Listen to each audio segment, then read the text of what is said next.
Good evening everyone, स्वागत है आपका हमारे चैनल पे। और आज है 22 नवंबर और यहाँ पे इंपॉर्टेंट न्यूज़ को कवर करेंगे। आइए स्टार्ट लेते हैं। सबसे पहला न्यूज़ क्या है यहाँ पे, देखिए यहाँ पे जो आर्टिकल है ना, भविष्य को लेकर फिक्र की बात की जा रही है यहाँ पे। तो हम लोग देखेंगे यहाँ पे ऑस्ट्रेलिया ने सोशल मीडिया, अभी जो ऑस्ट्रेलिया न्यूज़ में चल रहा है बहुत, ठीक है, क्यों चल रहा है हम लोग बात करेंगे। तो ऑस्ट्रेलिया की जो सांसद है ना, वहाँ पे सोशल मीडिया को लेकर यहाँ पे एक नियम कायदे बनाए गए हैं। इस कारण से न्यूज़ में ऑस्ट्रेलिया और बिहार जैसे एग्जाम जो है ना, अगर कोई समझौता होता है या कुछ इस तरह के कदम उठाए जाते हैं किसी देश में जो कि ग्लोबल इम्पैक्ट पड़ सकता है ना, तो उसको जो है यहाँ पे कंसीडर किया जाता है क्वेश्चन को, वहाँ से एग्जामिनर क्वेश्चन पूछते हैं। तो हमने यहाँ पे देखेंगे कि ऑस्ट्रेलिया ने अभी क्या किया, अपने यहाँ 16 उम्र से कम बच्चे लोग जो है ना, आप सोशल मीडिया पे एक्टिवेट नहीं रहेंगे। अगर उनको सोशल मीडिया में अगर अपने खाते खोलने हैं तो उनको जो है 16 साल से ज़्यादा होना चाहिए, ठीक है। तो इसको लेकर यहाँ पे कानून बनाया गया है जो कि काफ़ी महत्वपूर्ण है। अभी आप देख रहे हैं ना, जो विश्व में सबसे बड़ा कंसर्न क्या बना हुआ कि बच्चे लोग जो है ना सोशल मीडिया में बहुत ज़्यादा एक्टिव हैं, ठीक है। उनसे क्या हो रहा है, उनके स्वास्थ्य पे नकारात्मक प्रभाव देखने को मिल रहा है। उनकी मेंटल जो स्थिति है वो सही नहीं है। बच्चों में चिड़चिड़ापन आ जा रहा है, बच्चों का जो लाइफ स्टाइल है वो बहुत चेंजेस आ जा रहा है, वो सामाजिक नहीं बन पा रहे हैं। एक वर्चुअल लाइफ में वो लोग वहाँ पे सर्वाइव कर रहे हैं, है ना। और उनकी जो सोशल कनेक्टिविटी है वो कट जा रहा है। लोगों से बातचीत करने में उनको जो है यहाँ पे परेशानी होती है। तो आपको पता ही है, मानव जो इंसान है वो एक सोशल एनिमल है, और वो सोशल एनिमल होने के नाते वो जो है घुलना मिलना पसंद करते हैं, वर्चुअली नहीं बल्कि फिजिकली। ओके, चलिए। तो यहाँ पे ऑस्ट्रेलिया को लेकर आप ध्यान रखिएगा, ऐसा करने वाला कोई ऑस्ट्रेलिया पहला देश नहीं है, बल्कि इससे पहले भी कई देश ने प्रयास किया है, जैसे कि फ्रांस हो गया, ठीक है, अब ब्रिटेन हो गया, और स्वीडन हो गया, चाइना हो गया। तो ये तमाम देश भी जो यहाँ पे बच्चों पे जो सोशल मीडिया का एक्टिविटी है वो बढ़ चुका है। आपने देख रहा है ना, हमारे देश में भी जो बच्चे लोग हैं गेम में इतना इन्वॉल्व हो जा रहे हैं कि लोग अपनी जान तक यहाँ पे गवा दे रहे हैं, ठीक है। अभी आपने एक हालिया न्यूज़ पढ़ा होगा, उत्तर प्रदेश का था।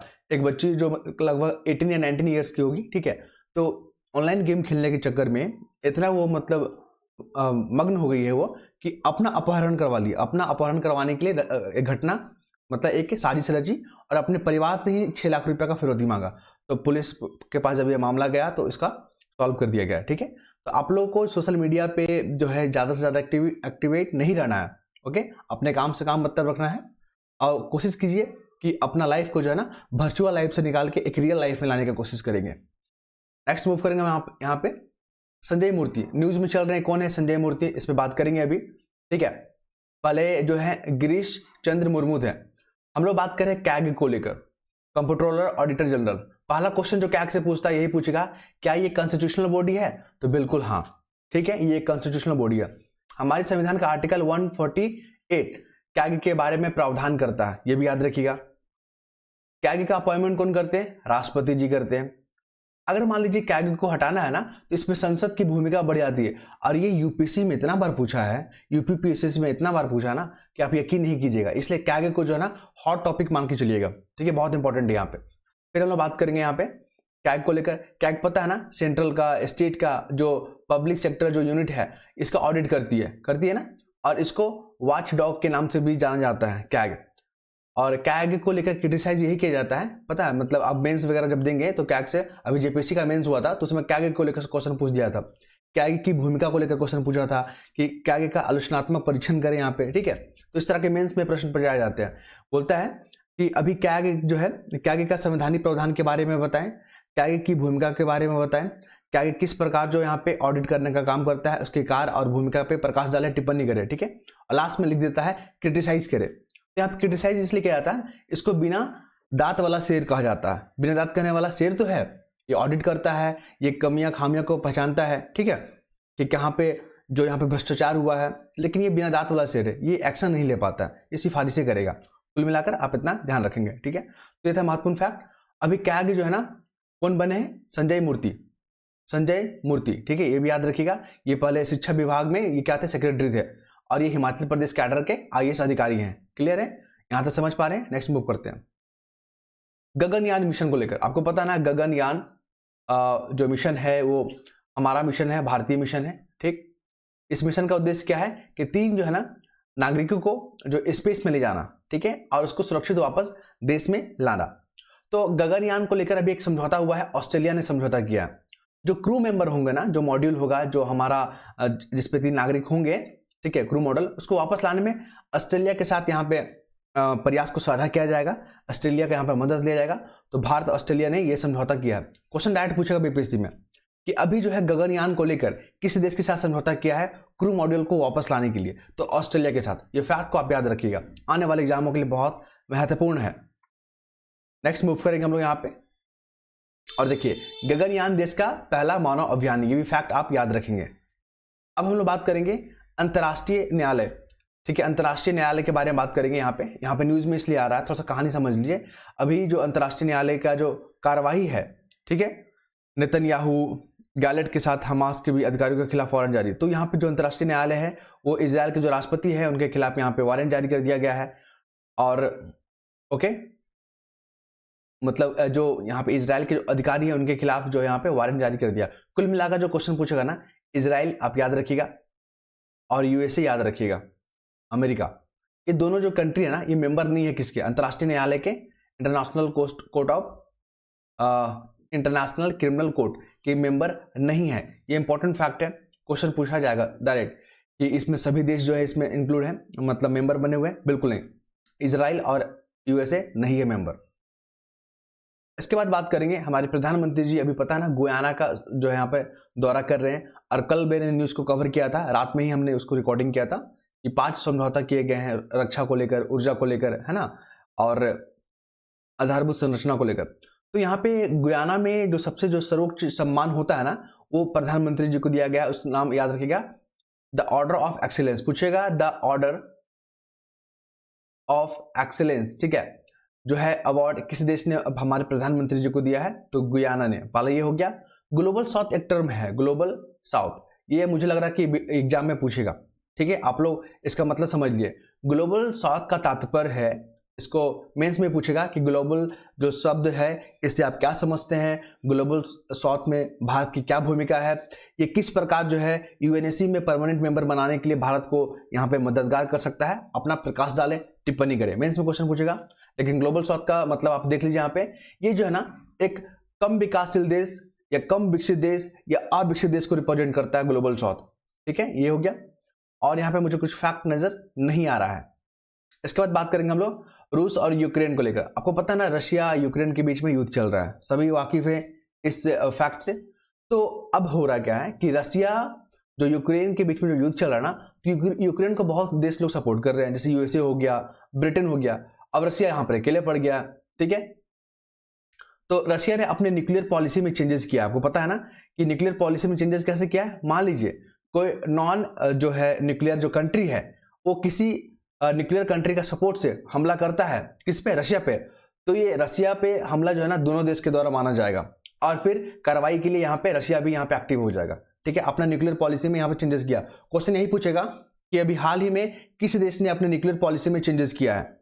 तो यहाँ पे आप इजराइल का ऑप्शन दे देगा पहला, दूसरा वहां पर दे देगा ईरान का दे देगा, फिर वहां पे यूक्रेन का दे देगा, रशिया का दे देगा। तो आप ध्यान रखिएगा रशिया ने अपना चेंजेस किया है, क्योंकि ये अमेरिका जो है यूक्रेन को सपोर्ट कर रहा है, और जो भी नाटो जो मेंबर है ना, नाटो वाले मेंबर, उसके खिलाफ जो यहाँ पे रशिया ने यहाँ पे ये कदम उठाया है, ठीक है। नेक्स्ट मूव करें हम लोग यहाँ पे कुकी। आपको पता ना मणिपुर न्यूज में क्यों चल रहा है। मणिपुर का एक लोकटक झील भी याद रखिएगा। मणिपुर जो है कुकी और मतई के बीच में जो जातीय संघर्ष देखने को मिला है, इस कारण से न्यूज में है। मणिपुर का लोकेशन यहाँ पर डाल देंगे, मैप डाल देंगे, ताकि आप देख लीजिएगा किन किन राज्यों के साथ सीमा साझा करता है, ओके। अभी अफसफा जो है एक कानून है। ये अफसफा कानून क्या है, बहुत न्यूज में रहता है ये। अफसफा कानून क्या है, जो सेना है ना हमारी आर्मी, उसको पावर देता है कि आप बिना वारंट के वहां पे किसी को गिरफ्तारी कर सकते हैं राष्ट्रीय हित में, ठीक है। सिक्योरिटी के मामले में आप वहां पे वारंट जारी कर सकते हैं, सुसाइटी भी कर सकते हैं, ठीक है। तो ये अफसफा कानून जो है लागू करने की बात की जा रही है यहाँ पे, जो कुकी जो विधायक हैं उनके द्वारा। फिर बात करेंगे, आपको पता है बिहार के राजगीर में अभी एशियाई चैंपियंस ट्रॉफी का जो मैच चल रहा था, भारत ने जीत लिया है चाइना को हरा के।